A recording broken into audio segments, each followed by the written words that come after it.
Isn't that cool? That is amazing. It has all these kinds of sounds. Like, listen to this. Laugh track. Oh, I think I have to stop this one manually. No, that was a hilarious joke that they're laughing at. Yes, thank you. Thank you. Thank you so much. Boom. Hey, that's right. Yep. Thanks for now coming it's out. time for some rock and roll. I think we're recording, Michael. Fantastic. Welcome, everybody, to Terror and Tacos. I'm Christy. And I'm Michael. And today, we're going to talk about terror. And tacos. That's right. Thanks, Jimmy. This is insane. So you I did. You have upped the game, Christy. You I want to decided, tell the people. I decided to level us up. We have leveled up in our recording, and we have this really cool Rodecaster, and I got us some mics. Oh, you got to put that up close to the mic because, you know, Cindy likes to listen to the Coca-Cola.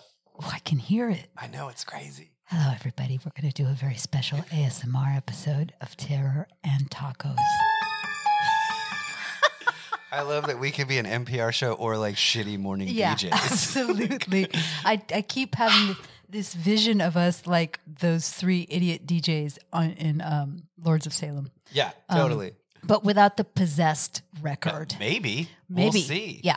So here we are. This is our very first episode with this stupid toy. Not stupid. It's really amazing. It's awesome. But we're still kind of fucking around with it and playing around. So You got new mics. We're on headphones. We're on headphones. Which is very different. We're never on headphones. We're never on headphones. I know.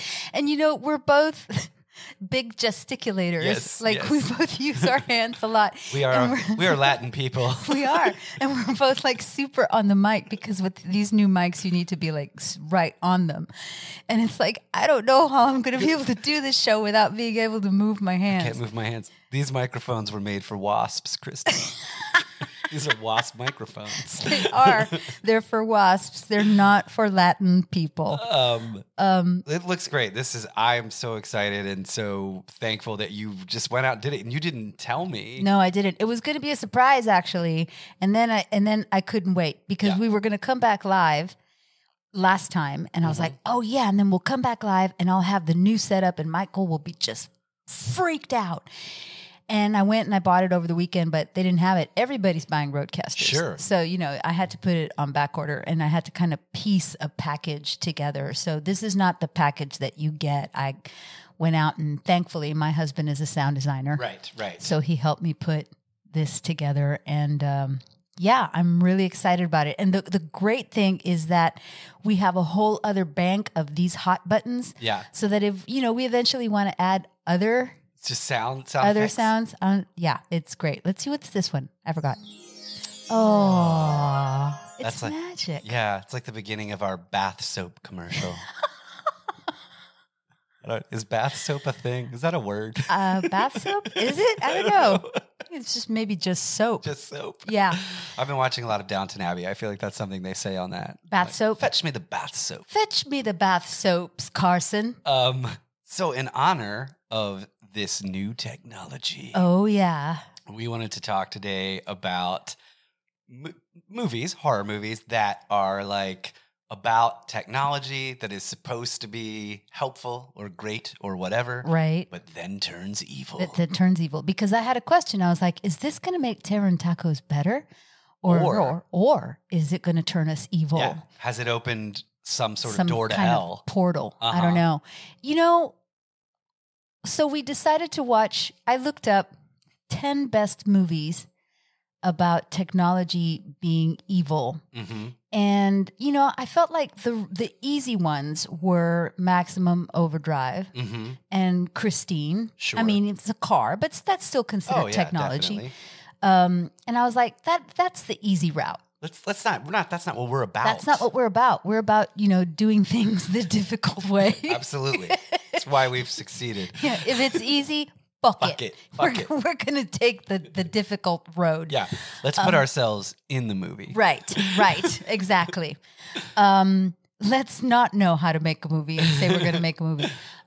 So we went with 1995's The Mangler. The Mangler. The Mangler. Directed by Tobe Hooper and based on a Stephen King short story. Right. I mean, this must have been, I don't know when Stephen King wrote this, but, you know, it must have been those really hungry days. Yeah. Yeah. Those really hungry. Which one is the laughter? I don't know. We got to use these more. No, that's the applause. I messed up. There we go. Thank you. There we go. Thank you. That was a good joke. All right. So 1995 is The Mangler. Yeah, when Stephen King was just like, I don't know, man, I got to make some money. I got to make some money. I got to feed my kids. Yeah. Whatever. So I'm going to. Tabitha's, wants a new car. I don't know. His daughter's name's Tabitha? His wife. Oh, his wife. Yeah. Yeah, but he does talk about how, okay, so are we going to talk about the other movie that we watched, or are we going to talk about some? Kick off with The Mangler, okay, we're going to kick off with we'll The go Mangler. back in time. We'll go back in time to the other one.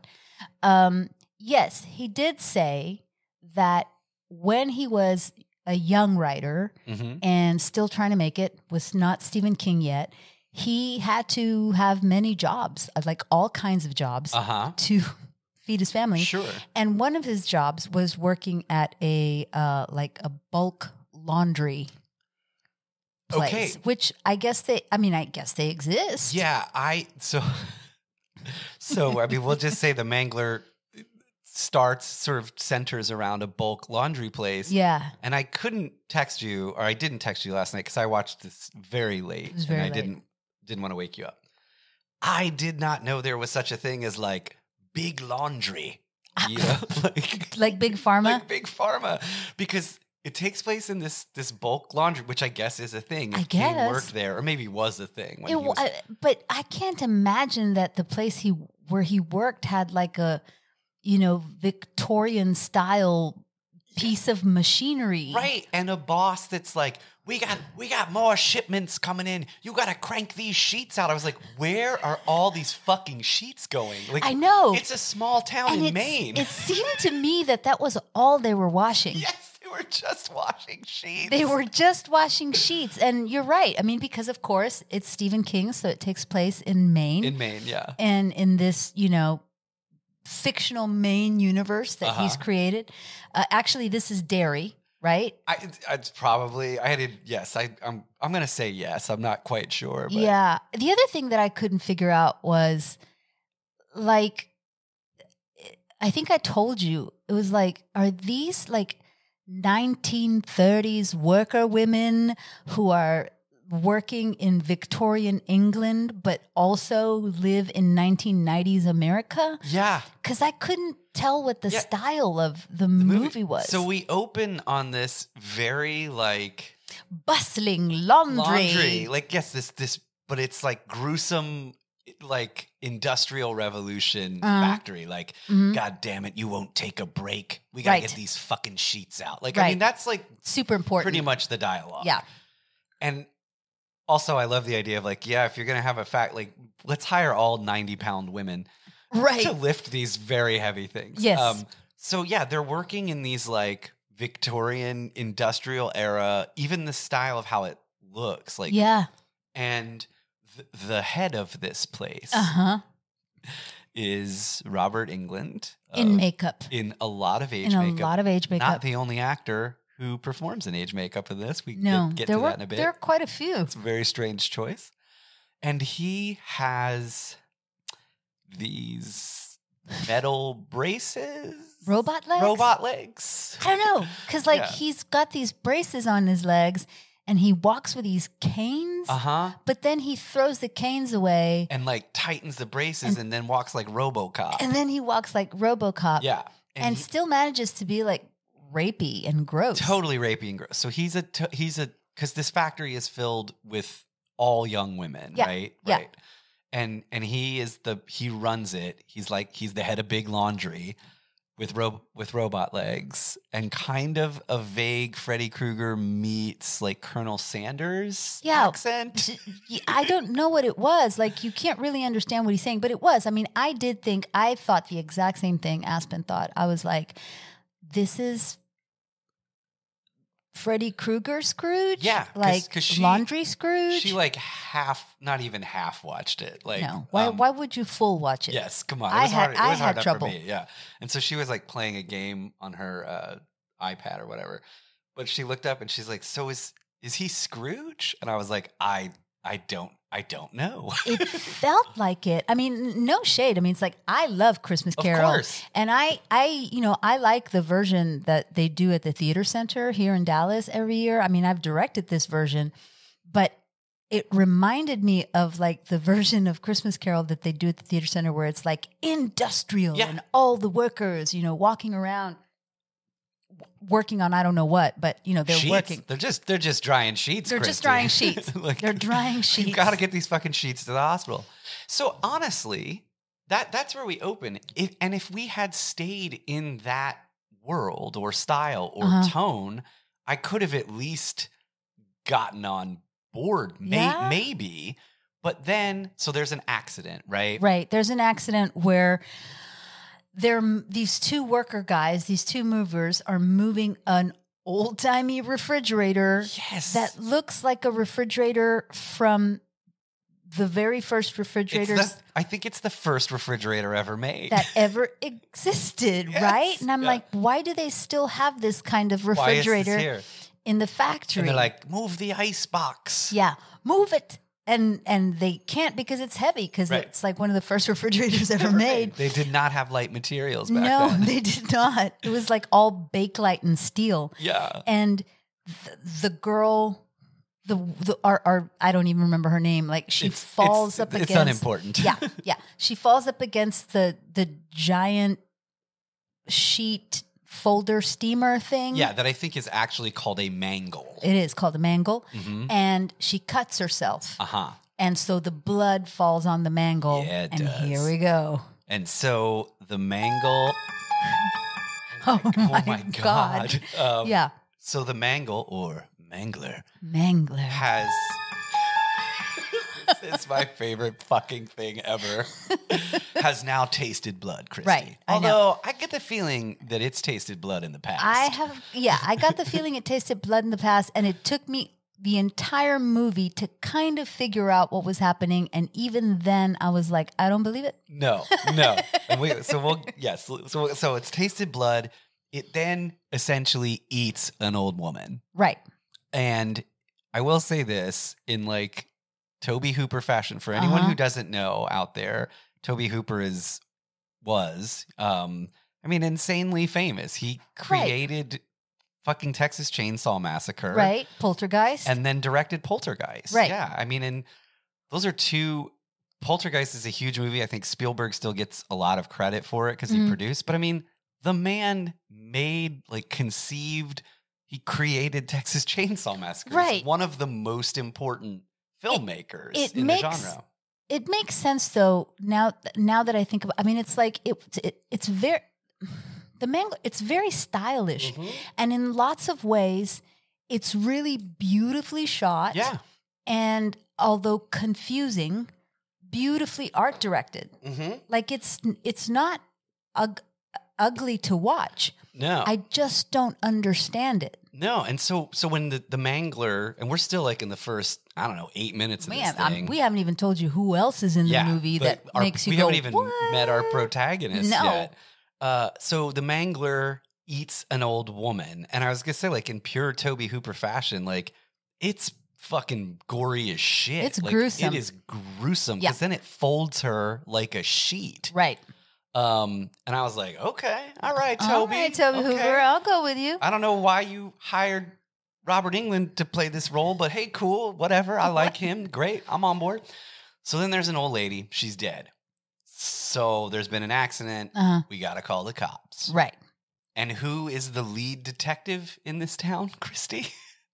Ted Levine. Ted Levine, post Silence of the Lambs. Buffalo fucking Bill is the cop of the town. And what blew my mind, I had always thought, and I saw the Mangler in college. Like it came out in 95, so I was either a freshman or sophomore, depending on which month. And I am sure I remember watching the Mangler, but I must have been so high that I can't remember. I only remembered Robert Englund was in it. And you texted me and you were like, dude, Ted Levine is in this. I was like, wait, no, that doesn't make any sense. I had always thought the sort of speech choice he makes as Buffalo Bill was like, what a bold acting move, sir. No, that's how he talks. That's how he fucking talks. That's how he fucking talks. So the detective is like, where's the accident? Right. I'm gonna get who's fucking what's happening? Get out of the way. Get out of the fucking way. And okay. And this is where almost instantly it falls apart. Right. And I'm not even blaming Ted Levine. No, it's like no one directed him. No one directed him or gave him dialogue. Right. I think I texted you at one point, nobody wrote this movie. No, and I think you're correct. There's no the script. It doesn't make any sense. It makes no sense. And so then once you leave the laundry factory facility, the home of Big Laundry, Big Laundra. Yes, and you are full on in 90s Maine, right? And that never the twain shall meet ever. And so you have people who are acting in completely different films. And none of them are good. None of them are good. And so Levine is doing this weird Ted Levine thing. Right. I don't even know how to explain it. And it's like angry Ted Levine. Angry Ted Levine to the point where this cop always drives fast. Yeah. And I'm like, dude, you're a small town cop. What are you fucking rushing to? He always drives fast and he clearly has no experience with like evidence. Do you know what I mean? Like he gets mad. He gets mad at the crime scene, so he like steps all over it, or yes! like remember what was the other part where when they find the kid in the fridge? Yes. And then he gets mad and takes a hammer to the fridge, and I'm like, hold on. That is your main piece of evidence. That's your main piece of evidence, Ted Levine. Okay, so Ted Levine, he's angry, he's fast driving, and he's busting up evidence. He's busting up evidence. And so he goes to, this is so fucking stupid. Yeah. So he goes to the laundry factory, the Victorian era laundry factory, starts questioning people. And then it's like, okay, they have an inquest on the spot and it's deemed an accident. Yeah, it's like an old-timey inquest from Victorian England. And then you find out the cop, because the inquest goes so quickly, and it's like, no, the company didn't do anything wrong. You can reopen, right? And then we cut to Ted Levine, and we'll introduce the brother-in-law in a second. But Ted Levine then tells us, like, the judge is in the pocket of the mayor, and the mayor's in the pocket of the... And you're like, okay, so Big Laundry is not just running Big Laundry. They're running the whole fucking town, They're running the whole town. Big Laundry runs the town.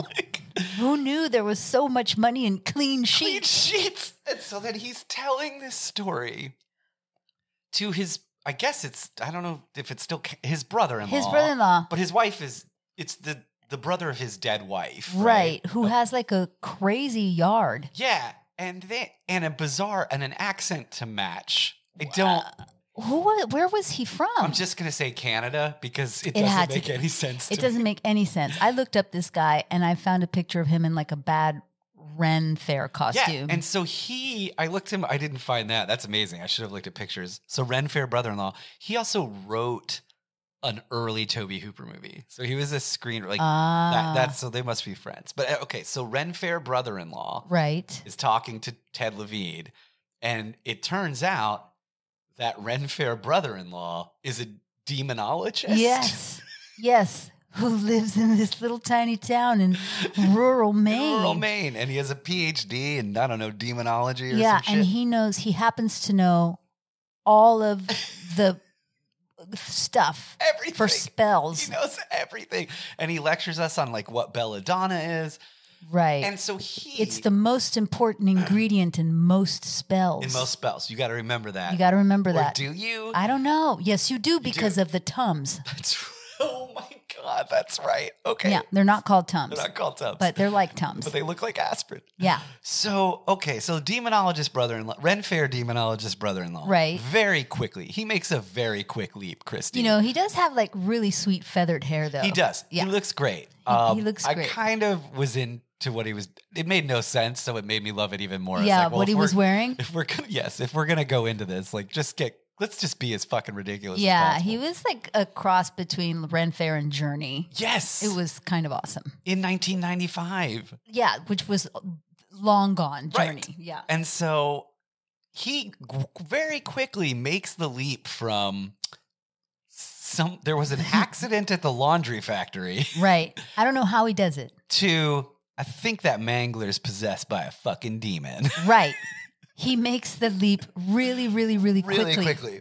And of course, that is the case. He's right. Yeah. Yeah, he's right. It just so happens. So like there's more of this for the whole movie. The machine keeps killing. Yeah. This movie is an hour and 40 minutes, and it is an hour and 20 minutes too long. Right. Exactly. I mean, that's why it was a short story. Yeah. I think even Stephen King was like, nah, I can only keep this going for 20 so minutes. long. Yeah, come on. But yeah, this keeps going for a while. It kills more waifs. Yes. And also, in the meantime, Robert Englund is super rapey. Yeah, he's super rapey. So we find out that the Mangler has been helping Robert Englund's family to keep control of this tiny town with big laundry. Via big laundry. But it demands virgin blood. Yes. And Ren Fair demonologist brother-in-law, after telling us that belladonna is very important in spells, also tells us how important virgin blood is. Exactly. So we have a whole scene where and there's this other worker at the laundry place that just happens, she's new or something. Sure. But she happens to like run when everything's going crazy. She runs up the stairs into Scrooge, Robert Englund's office. And then suddenly that's where he's like, go take a bath. Yeah, what the And she's fuck? like, okay. So she goes to his bathroom, which happens to have a marble tub in it at the factory. At the laundry factory. And she's about to close the door, but she doesn't. And she's like, do you want to keep me company? Oh my God, dude. And so he goes into the bathroom and like it's out of nowhere. We don't know who this woman is. I could not tell you the character. No, it's fucking absurd. And then she becomes his lackey for like the rest of the movie, but we don't know why. Right. We don't know why. And I mean, we kind of at the end, but Jesus kind of, but Christ. whatever. So it turns out that the whole there's a combination of things that have happened that create a spell. Yeah. Like it all happened accidentally, and it happened like at this nexus in time at the laundry factory. Right. And it all involved virgin blood. And it involved belladonna. How did it involve belladonna, Michael? Because it is. I can't even say. It's in the antacid, right? Yeah, it was in the antacid that the old lady was eating. So the old lady is eating essentially Tums. Yeah, because it's hard working at it's hard. And it gives her acid reflux. Yeah, so she has to Tums. Constantly like pop Tums. And at one point, right before she dies, she spills them. She spills the Tums onto the mangle, and the mangle eats the Tums. Yeah. And then there was also virgin blood from earlier when the girl cut herself. So there's belladonna, virgin blood, and electricity. Electricity, which came from the refrigerator. The first refrigerator. The first refrigerator in the history of the world. And so those three things inadvertently made a spell that brings the monster, the Mangler, to life. But okay. All right. You laid that out really effectively, and I'm very impressed. But then I don't understand, because it's been doing this for generations, right? Right. I had to read that. Like, I didn't get that from the movie. Okay. Like, after I finished watching the movie, I went and read on Wikipedia. Like, what? How it happened? And I was like, oh. Whoa. Because then you find out, I mean, we're just going to get to the fucking end of this ridiculous fucking thing. So, because then we find out Robert England has, like you said, for generations, it's been keeping his family in power through laundry, whatever the fuck. I have no idea. And that's why he's like given up fingers. He's missing part of his leg. Oh, that's right. And so I don't understand. I forgot that part. Unless, holy shit, I think I just figured this out. No. Oh my God, y'all, this is amazing. If he killed, because the spell is now in place. Right. If he kills his niece, who is a virgin. Right. His deal with the devil is paid in full. So that's right. So he doesn't have to keep giving up his own body parts. Thank you. Thank you very much. You figured it out. Holy shit. But dude, this is like 17 hours later. It's 17 hours later. And I don't want to brag, but I'm a relatively smart guy. Like, I didn't get it. I can usually figure things out. You and I, it's like I told you, I had trouble willingly suspending my disbelief. And we have degrees in that shit. It's our job. Like, it's our job to do that and just accept whatever somebody throws at me. I'm like, okay, flying cats, fine. Great, perfect. I understand it. So this is such a fucking mess. Okay, so that's it though. So he's going to kill his niece, right, who's a virgin, and he's made, which is even fucking gross too, he's made sure she's stayed a virgin this whole time. She's his guardian because her parents died. Mm-hmm. We assume he killed her in some way, killed the parents in some way. He's ensured her fucking chastity. Gross. Yeah. And so he's going to sacrifice her, and then his deal with the devil will be done. Right. And he can stop giving up his legs or whatever. Okay. Ted Levine and Ren Fair, demonologist brother-in-law. I have no idea, man. Like, I can't even begin to tell you. Yeah. And I love Ted Levine. Yeah. And so, like, they rush to the scene of the factory. There's a confrontation. Mm-hmm. Robert England gets eaten by the Mangler. Right. Ren Fair, demonologist brother-in-law, gets killed. Right. Ted Levine rescues the virgin niece. Right. And then the protege bath-taking lady, after all is said and done, and in pure king fashion, like, it's not over. Right, ever. We cut back to the factory. It's back in full swing. Mm-hmm. She had lost a finger or something earlier, and now she is essentially the new Robert England. Right. So it just keeps it's going. It's this cycle. Okay. So, but not before the Mangler actually comes to life. Oh, yeah. And chases them. Oh, my God. Dude. Chases them through the factory. And this factory has it's like catacombs. It's catacombs. Like, the outside looks like a regular barn. Like, that you would just see on the side of the road. Sure. But apparently it's got like this weird, Dante's Inferno, rings of hell. And so Levine and virgin niece have to they have to run while the Mangler is chasing them. Yeah, it comes to life and chases them. Oh God. And it's during that era that you and I often talk about, in the mid to late 90s, when CGI artists thought they could do a lot more than they actually could. It's so fucking stupid. It's so dumb. And so that it's like, and oddly entertaining. Like, I mean, I never have to watch it again. I never want to watch it again. No. It's a complete waste of time. Yeah. But also, like, it's, like I said, it's just this weird kind of study in, like, it's shot beautifully. Yeah.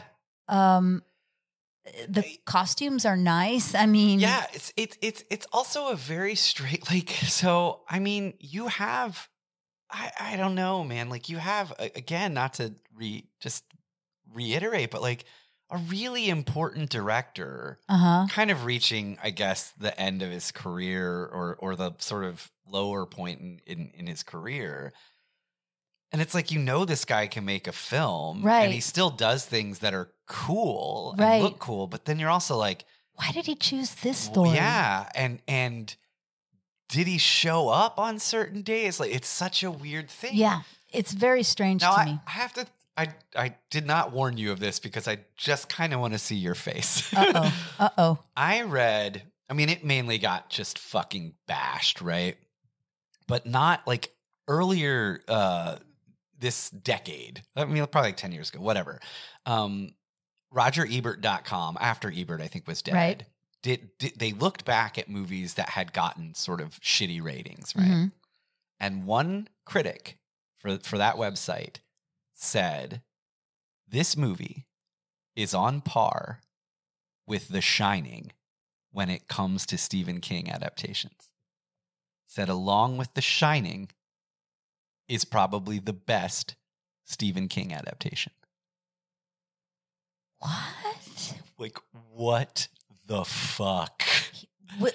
I don't know. Right? I mean, I don't understand that. And so then he made his argument, and he said it's a really like sort of insightful, bold comment on the cycle of destruction that capitalism causes. And I was like, okay, yeah, maybe, but it's still a shitty fucking movie. It's a shitty movie. And it's like, if you're going to make a statement about the, you know, how capitalism why would you choose Big Laundry? Like, there's so many other ways. There's so many other ways. You could choose Big Pharma. Yeah. Like, yeah, it was the 90s. Big Pharma was a thing. Why would you choose Big Laundry? Yeah, I mean, and I was like, are you fucking, that's like, come on, man. You don't just throw out The fucking Shining. I hate it. See, this makes me hate people when they just toss about The Shining, you know, as kind of like either this bullshit or like when Ari Aster was like, The Shining is a comedy to me. Yeah. It's like, shut the fuck up. Shut the fuck up, like, dude. Yeah. No. So I just like, that to me was just hysterical. What? Yeah. Are we not? No. We know our stuff. No. And this guy was like, this was clearly like, oh, really? You think the Mangler sucks? Let me tell you why it's amazing. No, because everyone else is like, there was one I read and it was actually kind of sad and depressing. And it was like, well, I guess it's time that we no longer have to care what Tobe Hooper does next. And I was like, oh, man. Oof.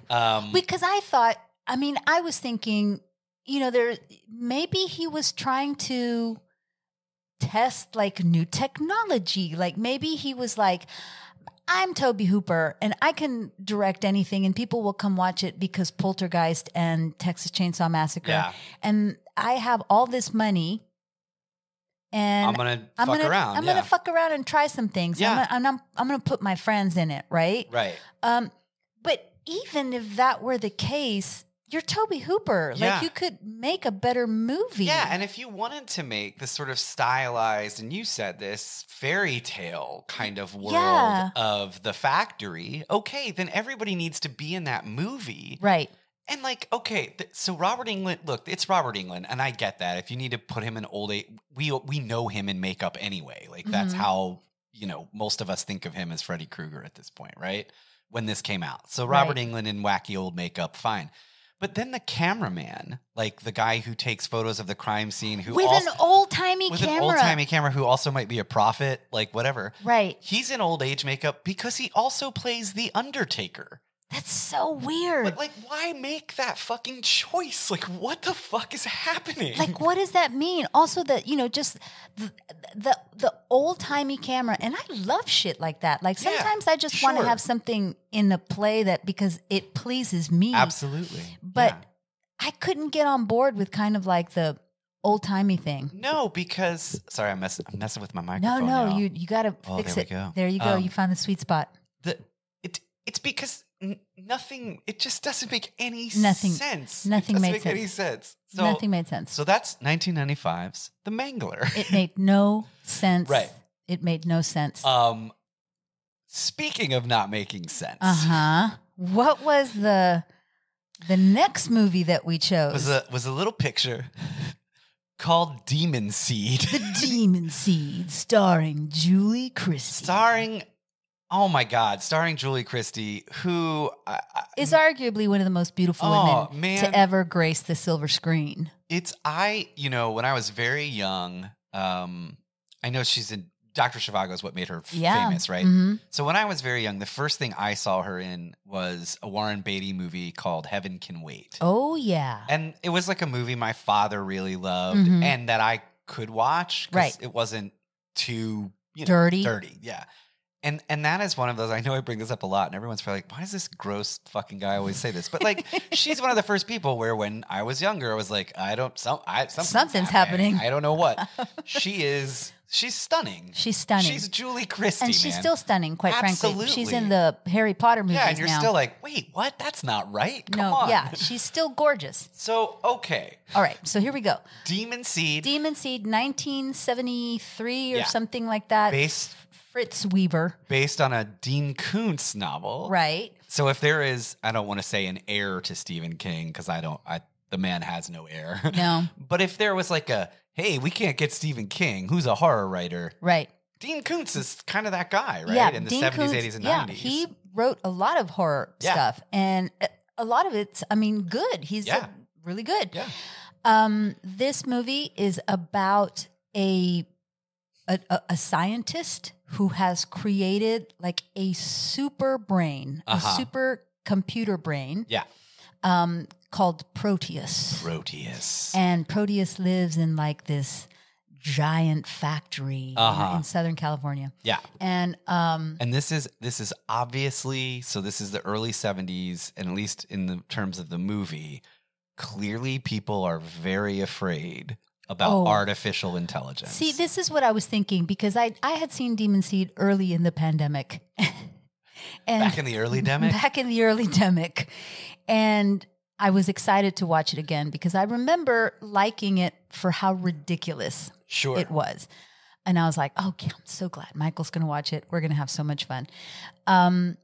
Again, no. Let's talk about the movie first, and then we got to ease the people in, Christy. We got to ease the people in. So this artificial intelligence, Proteus, played by Robert Vaughn, the voice of Robert Vaughn, is the voice of Proteus, is asking all these questions. And like always, it's about these kinds of movies, again, are about, when scientists create something that's artificially intelligent and super smart and can solve all of these problems. Is it going to fall into the wrong hands? Yeah. Right? Yes. And like, this is so heavily inspired by HAL 9000 from 2000. To the point where I'm like, man, did they have to like give Kubrick royalties? Like this is almost like plagiarism. We'll talk a little bit about how it's different from HAL 9000. But the questions of like, okay, because they're always concerned about, oh my God, it can learn. Right. And now we're like, well, no shit. Of course it can. It's going to beat you at chess in 2 weeks. Shut the fuck up. It's not a big deal. It's not a big deal. Use it to order food. But so it's always like this question, and it happens with HAL as well. Like, will it become conscious, right? Right. Like, will it start to ask like the existential why questions? And the reason is because they want it to, they want to use Proteus to mine the ocean floor. Yes. Right. Oh my gosh.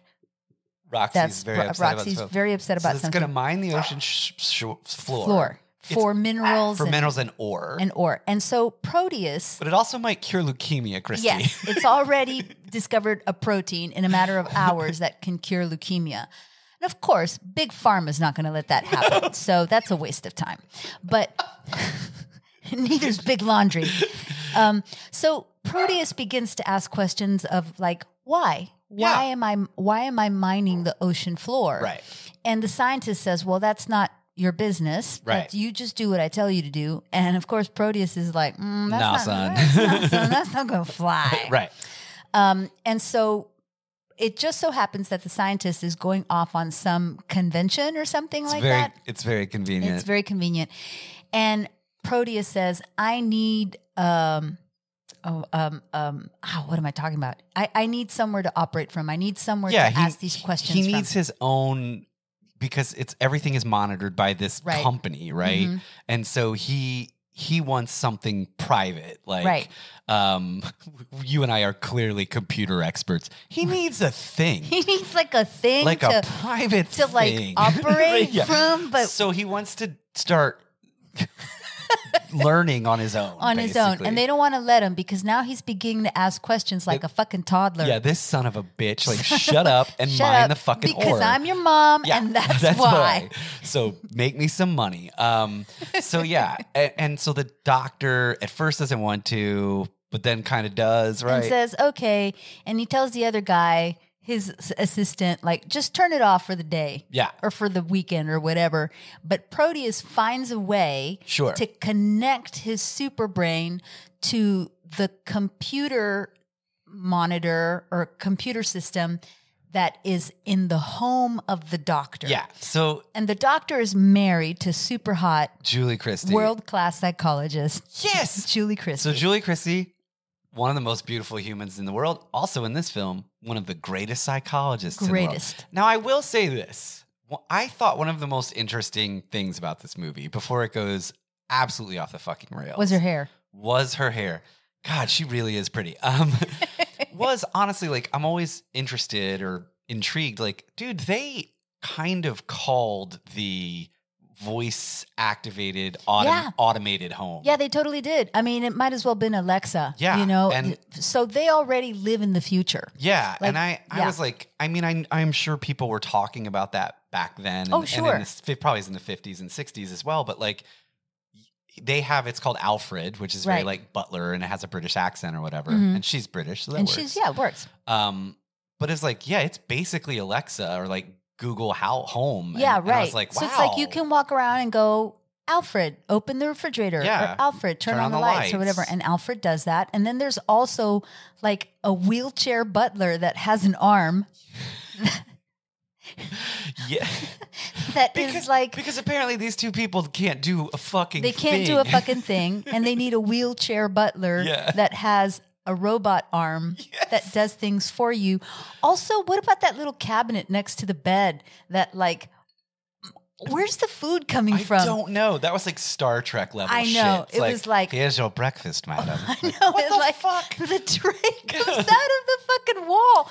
It's like, how did it? That's because that's the second floor. So like, yeah, was there a dumbwaiter? Like, I don't know. It doesn't. It just looks like a weird metal arm that extends out of the wall, and I'm like, wow, that's so strange. So they live in a completely automated house. Mm-hmm. He is married to Julie Christie. She is a world-class psychologist. You would think that would come into play in this film. It doesn't. It doesn't. It doesn't at all. It does, but in a very, very kind of arbitrary way. Anyway, so he's going to go off to some conference in Japan or something like that. And Proteus taps into the sort of Alfred program. Right. And so now, they have cameras all over the house. All over. So I think I texted you about this. Yeah. So Proteus sees Julie Christie take a shower. Right. And it wants to fuck her. And it must have her. He gets the idea in the moment. Instantly. I've got to fuck this woman. I have to. I don't know how. She was in Dr. Zhivago for reasons passing understanding. She's now in this film. And I must have her. Yep. So he sees her and she even goes, Alfred, turn off cameras. But Alfred doesn't pay attention. No, man. Because it's not Alfred anymore. It's not Alfred. It's Proteus. And so I texted you. Like, I can't. I texted you and I was like, so we were basically talking about the pitch of this movie. Yeah. So we wrote a scene of how this pitch. Just on the fly. On the fly of how this pitch must have gone. We're going to try and do it for you. Yeah. Let's see. Well, we're going to improv a little bit. So I'll play the writer. I'll be the big time Hollywood producer. Hey, big time Hollywood producer. So I've got this film based on Dean Koontz novel. I like it. It's about an artificial intelligence, a supercomputer that can keep thinking and almost like might it take over the world? What could it do if we can't stop it, if it keeps thinking? I like it. It's big. Can the supercomputer rape a woman? Well, the supercomputer is not really sort of a humanoid. It's more of like a dodecahedron kind of shape. Oh, so then that means any part of it can be a penis, right? Just a suggestion. Something for the kids. And see. Writer takes big check. Becomes alcoholic. Never watches film. But that had to be it. That had to be it. It had to be like Julie Christie plays world-class psychologist, goes tete-a-tete with super intelligent computer. Yes. Can the computer rape her? Yes, because like you set her up as like this psychologist and more importantly, I think, or not maybe more important, a child psychologist. Right. So she is skilled at working with like child brains, right? You would think that would play into the story because she more. has this like new nascent consciousness that she's dealing with. It just fucking rapes her. No, he rapes her. She has a child. She has a child in 28 days. In 28 days with the dodecahedron. I mean, the other thing that I thought was, her husband's gone for 28 days. Did he never call her? Do they not have fucking phones in Japan? What the fuck? Did he not call her? And when she didn't answer, was he not concerned? Or maybe the Proteus was like, I'm fine, honey. Yeah, that had to be it. Because it can imitate people? Yeah, that had to be it. Yeah. So she gets pregnant by the computer. And so then by the time her husband comes back and it's revealed to everybody else what has happened, she's kind of happy about it. I mean, like she's accepted. It's so bizarre. But then she wants to kill the child because it's gross. Because Proteus has to he knows it's done. They've figured out. And so they're going to pull the plug. But he's, he wants to pass his seed. I will live forever. Yeah. He wants to pass his demon seed. His what? His demon seed. We're taking this on the road, man. Yeah, and so it literally had to be like, what if Hal 9000 from 2001 was a rapist? Yeah. Like, it doesn't... It's so weird. So she, she's okay with it, apparently, afterwards. Yeah. And then they go down into the basement where Proteus has been doing all of these experiments, and there's like a weird, geometric incubator where that the baby's in, and the dodecahedron is like, it has to stay in there 5 days. Yeah. Don't take the baby out. And then they pull the plug. And then the thing opens up. And they look into the incubator, and Julie Christie's horrified. Because it's like this half robo baby. It's a robo baby. And she's like, it lied to me. Right. Or like, whatever. It's like, it raped you, girl. Girl, come on, man. Come on. It tied you to the kitchen table. I know it's the 70s, but still, that's not fucking cool. It almost cooked you in the kitchen. Yeah, what the fuck? You should not trust this machine. Yeah, and so, but then the robo part of the baby peels away, and it's just this... And it's a kid. It's a little kid. An Aryan child.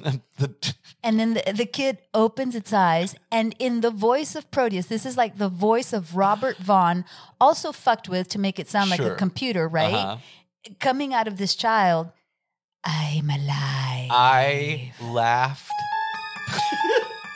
That's my favorite hot No, that's the best one. Yeah. I laughed so fucking hard. Yeah. Like, lost it when he was like, I am alive. I was like, it's the most I've laughed in a long time. Yeah, my God. It was so ridiculous. But yeah, I mean, you have to put yourself back in the olden times. In the olden times. Of people being afraid of technology. Yeah. And I get that. And I think... I'm still afraid.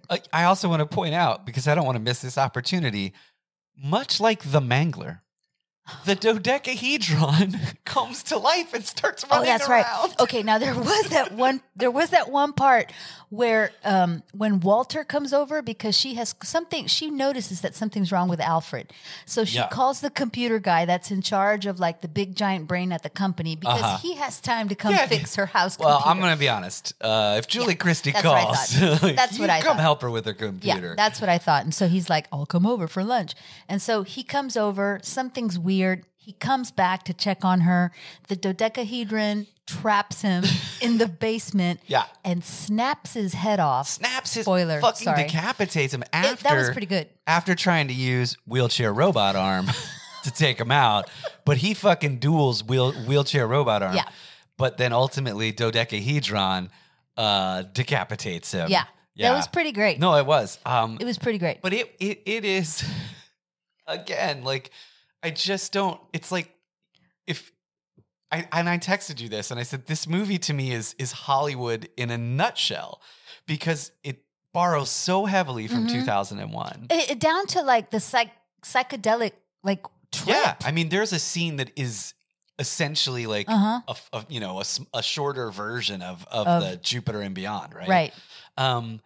But it dumbs down every single question raised by 2001. And it rapes. And it rapes. Because you got to see Julie Christie's boobs. You got to see Julie Christie. There's got to be sex in there. And so I was like, this is Hollywood. Like, right.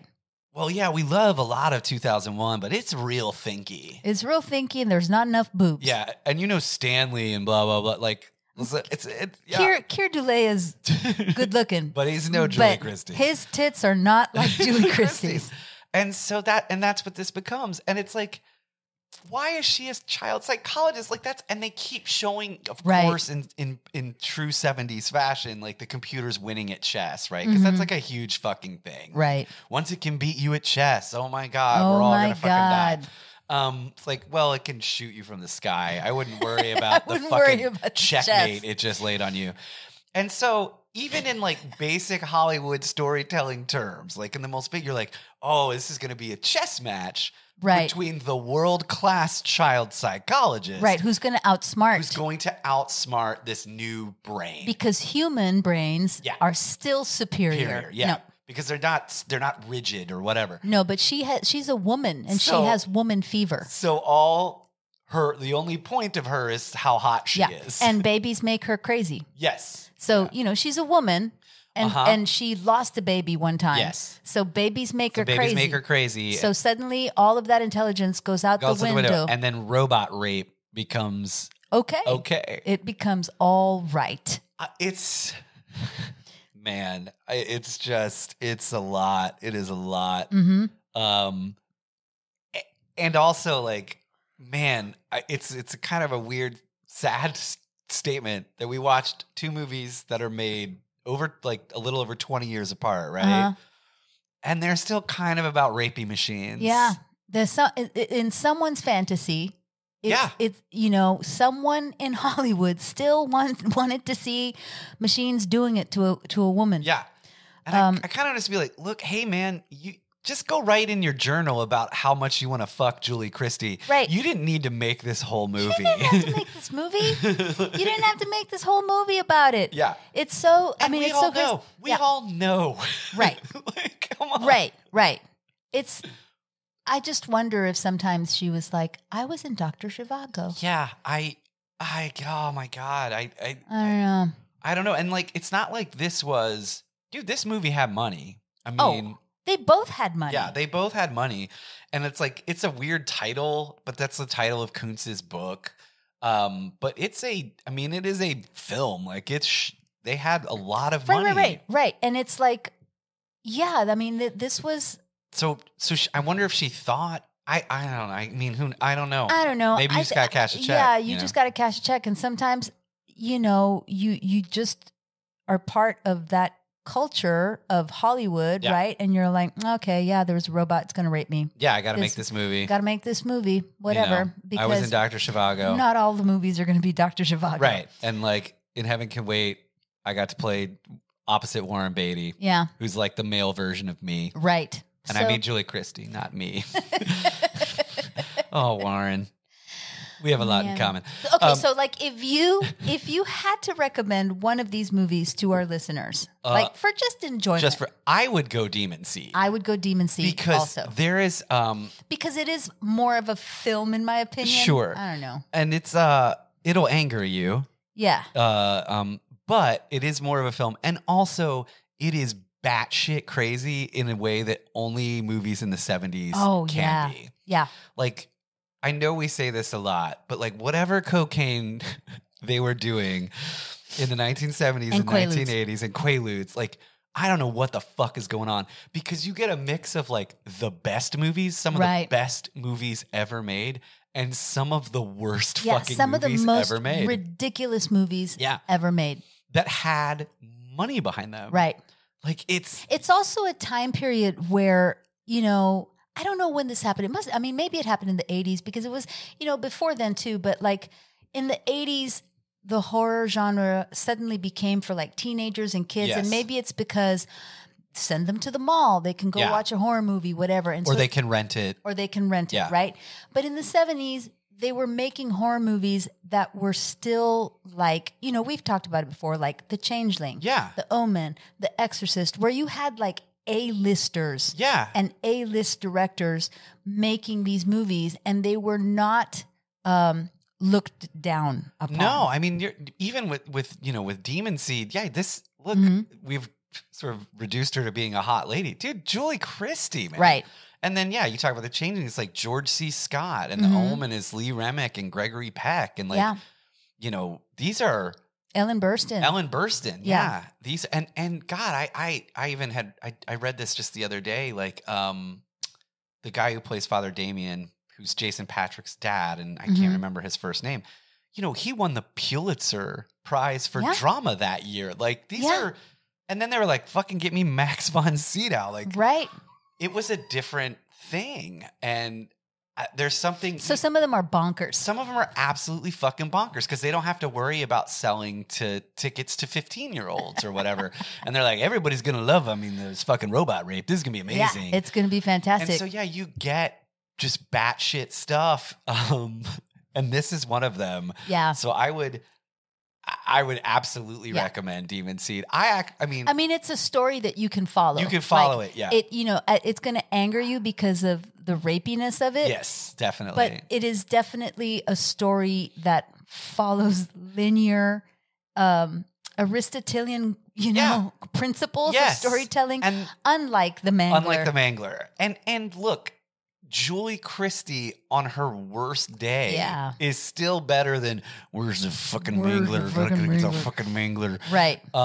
Or KFC Freddy Krueger. Like, you know, and I will say this, and I brought up this, but there's some weird, like, futurist stuff in their terms that I was like, man, they're pretty close. Like, they were sort of, you know, 2 or 3 decades ahead of some of this stuff. And like, that's really interesting to me. I think I texted you also about the scientist, the female scientist that plays the linguist, because they have, I thought this was cool too. Like, they have this one room that only this one female scientist can be in, and she reads all of the great works to Proteus, right? Yeah, in their original languages. And, but she doesn't talk much. She doesn't have a lot of lines. No, she says some things in like Mandarin. She's like a beautiful Asian scientist, and that's all she does. Yeah. So, but I thought that was cool. But I was like, every time she's in the movie or she's in a scene, she doesn't say anything. No, she's just there. She's just there to be pretty beautiful. and Asian. Yeah. But even, I will say this, like, even as dumb as this sounds, like, man, they had her at least speak in Mandarin. Right. You know? It's like, that's something. So crazy. She didn't speak in some like horrific fucking broken English. Right. No, she read in English and she read in Mandarin, and they were like, dude, she's the only one who can talk to Proteus because Proteus remembers everything. Yeah. And so I would definitely, if you had to pick one, I would choose Demon Seed. I Demon Seed. I welcome the counter argument for someone to explain to me why the Mangler is worth watching. Hey, maybe the guy who likes Hannibal Rising will come back and tell us. And he'll teach us about film. Yeah.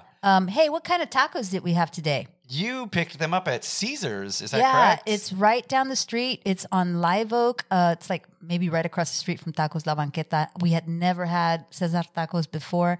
They're good. They have a pretty good menu. I got 2 chicken tacos, 2 giant gorditas, and a real Mexican Coke. Dude. For like $7. Yeah, well, that is awesome. And again, I think, as we have said before, like, kind of what you should, like, this, you know, they're going to be good. Yeah, like, they're going to be delicious. But I have not had, okay, for those of you who don't know, who don't drink soda like I do, who don't keep the who don't keep big soda in business. Soda. So there are a lot of, like, in Texas, obviously, you can get Coke with cane sugar in it. And that is Mexican Coke. It comes from Mexico. However, a lot of it normally is still clearly bottled for Texas. Texas. Yeah. Or I guess, maybe California. I don't know. I guess. Because it's all in English, you know, other than maybe one word or whatever. And we still call that Mexican Coke. dude, you This got is for me real. a fucking legit Yeah, Mexican it's Coke. like black label. Black label. All in Spanish. All in Spanish. Oh, it's so fucking good. It's so delicious. And it comes in like the liter bottle. Yeah, and So. even in the Spanish, it's basically like, this is real, bitch. Yeah. Like, we're not using your fucking corn syrup, you goddamn Yankees. Right. Like, we're doing this right. It's for real. It's for real. So it's Cesar's Tacos on Live Oak. yeah, go check it out and Yeah. support. And that's great. It's a new place for us. Yeah. We're gonna get to St. Taco. At some point. It's far, and we had horrific weather today. Yeah, and it I did not feel like driving. I thought it was going to be closer. I thought it was going to be in Lakewood, right around the corner from my house, but it's not. It's up on Upper Greenville. yeah, and that's I'm kind of like, far. nah, And it I was don't wanna go. it was bad today. Like Yeah. the rain. So It was terrible.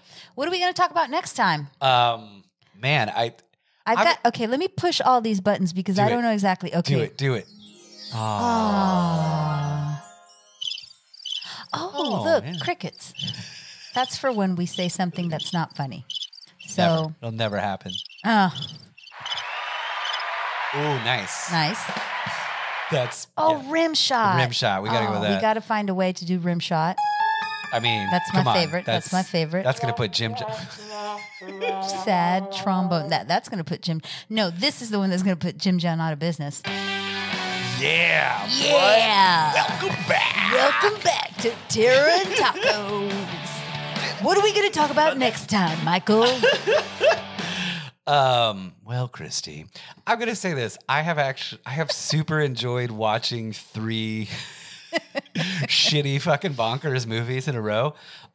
Maybe we should do one that's good next week. Yeah, it's going to be difficult. There's so many bad horror Yeah. movies out right now. So- but you did send me the trailer for Conjuring 3. Yeah. The devil made me do it. made me do it. And my friend Kevin texted me because he's also a huge fan of the series. And he was the first one. He's like, man, this title. And I was like, I don't know, man. Why are they? The trailer looks good. But the trailer looks legit. Yeah. And this is exciting because Conjuring 3 is part of the like Warner Brothers DC Comics like drop on HBO. Uh-huh. So we will be able to watch it like at home when Nice. it's brand new. Nice. So I'm excited about that. I don't know exactly when it comes out. I don't know. We'll find something. We'll find something.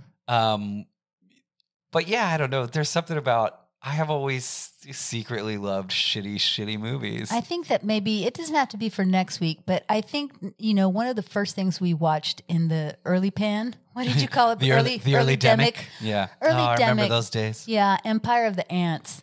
And that, which Yes. is like the best movie ever. Dude, it saved my life. I know. I was so depressed. Yeah, Early demic depressed. early demic depressed. And like because that was when we still like we hadn't seen each other. Like I know. and not like we hadn't seen anyone. That was when we were all like you wipe down every bag you ever fucking touch. Like right, that. Right. And like, man, Empire of the Ants it pulled me out, man. Yeah. Like it saved me. It's so great. Maybe we should look for another disaster movie. Or I don't know. I mean, I don't know. We'll figure something We'll out. figure something out. We'll be back. We got the Roadcaster. We're never gonna fucking stop. Yeah. Thanks, y'all. I'm Michael. I'm Christy, and we'll see you next time. Bye. On Terror and Tacos. That's great, right? Bye, y'all. Bye.